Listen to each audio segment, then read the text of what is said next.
सवाल ये है, क्या तुम भी वो गलतियां कर रहे हो जो 95% ऑफ द क्रिएटर्स शुरुआत के दिनों में करते हैं? इमेजिन करो, आज से 1 साल बाद आप अपने यूट्यूब चैनल पर 100 वीडियोस डाल चुके हो, लेकिन सब्सक्राइबर्स सिर्फ 127 और व्यूज आपकी फैमिली मेंबर से भी कम। और इसके बाद आता है सबसे पेनफुल पार्ट। उन सब वीडियोस को आपने बहुत दिल से एडिट किया, थंबनेल्स के लिए बहुत रिसर्च करी, थंबनेल्स बनाए, कई मोटिवेशनल रील्स देखी, कई कोर्सेस लिए वायरल होने के लिए, लेकिन रिजल्ट फिर भी जीरो। तो आज हम वो 9 बातें डिस्कस करेंगे जो आपकी यूट्यूब जर्नी को बिल्कुल ही सॉर्ट कर देगा। और इसमें से जो फिफ्थ वन है, उसने मेरी सोच काफी हद तक बदल दी थी। तो हमारा आज का सबसे पहला जो लेसन है, जो सबसे पेनफुल भी है, वो है नोबडी केयर्स। ये सुन के आपको शायद बहुत बुरा भी लगा होगा कि किसी को कोई फर्क नहीं पड़ता आप अपने यूट्यूब चैनल पर क्या डाल रहे हो, क्या नहीं डाल रहे हो। जब मैंने अपना यूट्यूब चैनल नया नया स्टार्ट किया था, तब मुझे ऐसा लगता था कि लोग मेरा मजाक उड़ाएंगे, बहुत ज्यादा जज करेंगे, ऑफिस वाले देखेंगे, सब अपने व्हाट्सएप ग्रुप्स में शेयर करेंगे, मजाक बनाएंगे। लेकिन वन डे आई रियलाइज कि लोगों के पास इतना टाइम ही नहीं है, वो खुद अपनी प्रॉब्लम्स में फंसे हुए हैं। किसी को ईएमआई भरनी है, किसी का ब्रेकअप हो गया है, उसे उससे रिकवर होने से फुर्सत नहीं है, कोई बॉस की डांट खा रहा है अपनी पीपीटीज के लिए, और तुम सोच रहे हो कि वो तुम्हारी वीडियोस नहीं देख रहे हैं। वैसे ऑनेस्टली बताओ दोस्तों, कितने लोगों ने सिर्फ ये सोचकर कि मुझे लोग जज करेंगे अपना यूट्यूब चैनल अभी तक स्टार्ट नहीं किया, ये सोचते रह गए कि लोग क्या कहेंगे। तो अब सुनो दूसरा सच। जैसे आपके आसपास के लोगों को कोई फर्क नहीं पड़ता, वैसे ही ऑडियंस को भी कोई फर्क नहीं पड़ता। ऑडियंस खुद भी अपनी प्रॉब्लम्स के अंदर बहुत ज्यादा इन्वॉल्व हैं। वो आपके वीडियोस इसलिए नहीं देख रहे हैं क्योंकि वो आपको जज करना चाहते हैं, वो सिर्फ अपनी प्रॉब्लम्स का सॉल्यूशन ढूंढ रहे हैं। इसलिए वो यूट्यूब पर आते हैं, इसलिए वो किसी भी सोशल मीडिया पर आते हैं। किसी को मोटिवेशन चाहिए, किसी को सॉल्यूशन चाहिए, कोई कोर्स ढूंढ रहा है। तो इसलिए जो वीडियोस आप डालोगे,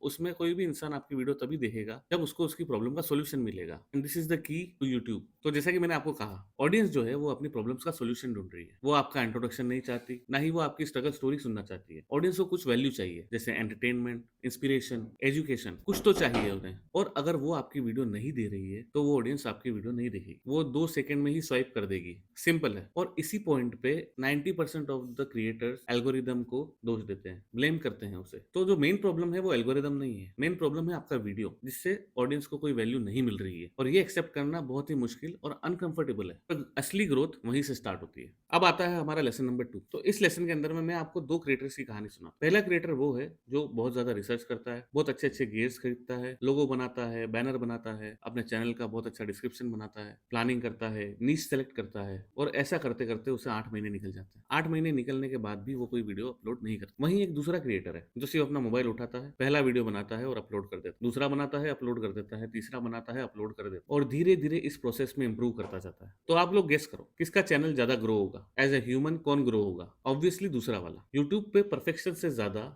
एक प्रोसेस दिखाना बहुत जरूरी होता है, अपलोड्स बहुत जरूरी होते हैं। तो सबसे पहले जरूरी है कि आप आर्कोलॉजिस्ट बनो। आर्कोलॉजिस्ट क्या करते हैं? वो खोदते हैं, एक्सप्लोर करते हैं, और जब आप ये करने लगोगे तो आपकी नीच अपने आप सामने आ जाएगी। So now comes our lesson number 3, supply and demand. Imagine करो आप एक प्रोडक्टिविटी चैनल बनाना चाहते हो। अब इस नीच के अंदर में प्रॉब्लम क्या है? प्रोडक्टिविटी नीच के अंदर में ऑलरेडी काफी सारे लोग हैं, काफी सारे चैनल्स हैं, और सब एक ही बात बोल रहे हैं, सुबह 5 बजे उठो, एटॉमिक हैबिट्स पढ़ो, ठंडे पानी से नहाओ, मेडिटेट, जर्नलिंग करो, जिम जाओ, पानी पियो, सांस लो, जिंदा रहो। ऑडियंस ऑलरेडी ओवरलोडेड हो चुकी है इन सब चीजों से। तो आप कैसे स्टैंड आउट करोगे? यही गेम है। नीच को थोड़ा छोटा करो, स्पेसिफिक करो, एक यूनिक एंगल लाओ उसी बात को कहने का जिससे ऑडियंस बोर हो चुकी है। तो आप लोग बताओ, आपका चैनल इस टॉपिक पर है और क्या इसमें ऑलरेडी 10,000 सब्सक्राइबर्स हो चुके हैं? उससे पूछना। तो अगर आपने इस पूरी वीडियो को देखा है और इनमें से कोई एक चीज आपको याद रखनी है, तो ये याद रखो कि तुम्हारा पहला वीडियो इंपॉर्टेंट नहीं है, तुम्हारा जो 100th वीडियो है वो बहुत important. Most of the creators अपने 12वें, 15वें, 30वें, 40वें वीडियो पर गिव अप कर देते हैं और फिर बोलते हैं कि यूट्यूब मेरे लिए नहीं है। नहीं, यूट्यूब तुम्हारे लिए ही था, बस तुम ज्यादा देर तक टिके नहीं, ज्यादा देर तक उस गेम में एंटर करने के लिए रुके नहीं। तुम अपलोड करते रहो, इंप्रूव करते रहो, और याद रखो सक्सेसफुल क्रिएटर्स टैलेंटेड नहीं होते, सक्सेसफुल क्रिएटर्स ज्यादा देर तक टिकते हैं, और शायद तुम्हारा जो अगला वीडियो है वही तुम्हारे लिए सब कुछ चेंज कर दे। सो गाइस, अब आता है हमारा lesson number 4, systems. Most creators YouTube को हॉबी की तरह यूज करते हैं, हॉबी की तरह ट्रीट करते हैं, लेकिन सक्सेसफुल क्रिएटर्स जो होते हैं वो यूट्यूब को सिस्टम्स की तरह ट्रीट करते हैं। डिफरेंस बहुत बड़ा है। एक क्रिएटर है वो रोज सोचता है कि कल क्या अपलोड करूं, दूसरा जो क्रिएटर है उसके पास ऑलरेडी 100 आइडियाज का डेटाबेस है। एक क्रिएटर है जो थंबनेल अपलोड करने से पहले बनाता है, और एक क्रिएटर है थंबनेल अपलोड के वक्त। गेस करो बर्नआउट कौन ज्यादा होगा? एग्जैक्टली, सिस्टम्स फ्रीडम देते हैं, मोटिवेशन नहीं। और आप लोग बताओ, कितने लोगों के पास में कंटेंट कैलेंडर है? अगर आप भी एक कंटेंट कैलेंडर चाहते हैं तो कमेंट सेक्शन के अंदर में कंटेंट कैलेंडर लिख दो, मैं आपको उसका लिंक भेज दूंगा जो मैंने पर्सनली अपने लिए बना रखा है। तो अब हमारा फिफ्थ लेसन जो है वो बहुत ही सिंपल है, टाइटल्स एंड थंबनेल्स। टाइटल और थंबनेल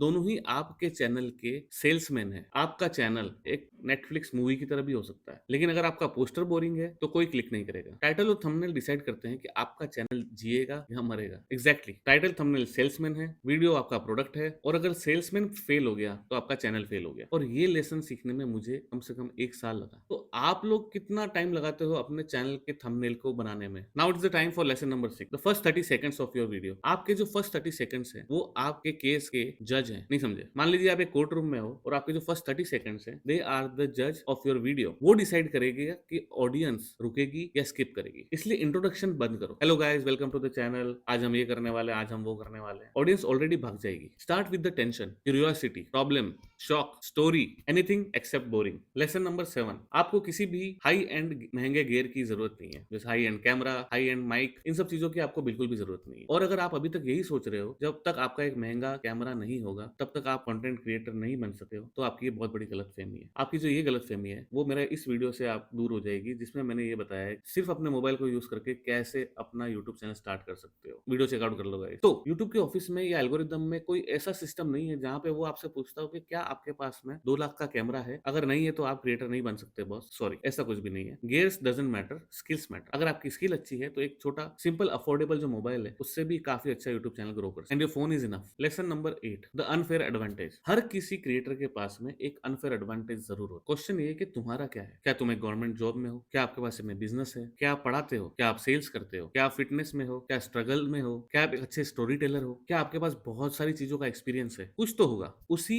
अनफेयर एडवांटेज को यूज करो और अपना कंटेंट क्रिएशन स्टार्ट करो। किसी को कॉपी मत करो। और अगर मैं आपसे पूछूं कि आपका अनफेयर एडवांटेज क्या है, तो क्या आप बता पाओगे? तो अब हम आ जाते हैं हमारे लास्ट लेसन पे, आउटसोर्सिंग। वीडियो बनाने का जो सारा काम होता है, वीडियो का आइडिया रिसर्च करने से लेकर edit, thumbnail, voice modulation etcetera, वो खुद से मत करो। अगर आप अफोर्ड कर सकते हो तो एडिटिंग, थंबनेल डिजाइन आउटसोर्स कर दीजिए, क्योंकि आपका काम क्रिएट करना है, आपका काम क्रिएटिव है, आपका फैक्ट्री वर्कर बनने की जरूरत नहीं है। तो जब तक आप ये सब चीजें आउटसोर्स नहीं कर पाते हो तब तक तो आप कीजिए, आपको खुद ही करना पड़ेगा वो। लेकिन जैसे अगर आप थोड़ा बहुत अफोर्डेबल हो जाते हैं, आप कर सकते हैं अफोर्डेबल एडिटिंग और थंबनेल डिजाइन को आउटसोर्स, तो प्लीज उसे आउटसोर्स कर दीजिए और आप अपने क्रिएटिव आइडियाज में लगिए जिससे आप वीडियोस बना सकते हैं।